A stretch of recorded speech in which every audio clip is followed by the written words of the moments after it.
David, à l'OBS, l'une de vos missions, c'est de sauvegarder les variétés de légumes bretons. Pourquoi?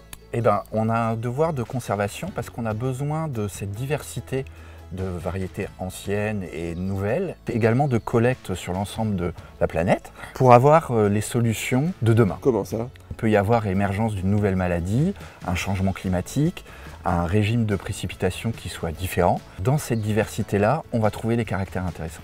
Et alors, comment est-ce que vous les stockez, ces graines? Et ben, on les stocke dans un bunker, le Fort Knox de la génétique. Le Fort Knox de Plougoun. Alors, c'est là.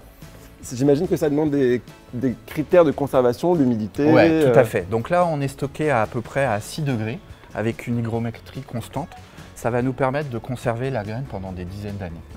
Ah oui, on sent que la température est nettement plus froide. Eh ben, on est à 6 degrés. Et alors, il y a des graines qui datent de quelle Et époque? ben là, on peut remonter jusqu'aux années 80. Il y a eu un travail de collecte au début de l'OBS.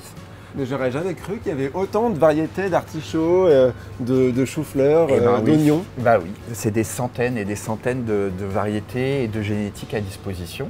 Et donc, vous pouvez Ou venir apparentés. picorer dans ce patrimoine génétique pour créer les variétés de demain dont tu parlais tout à l'heure. Et voilà, tout à fait. Je cherche l'oignon de mon année de naissance pour une petite expérience. Ah, voilà. Quelques graines d'oignon.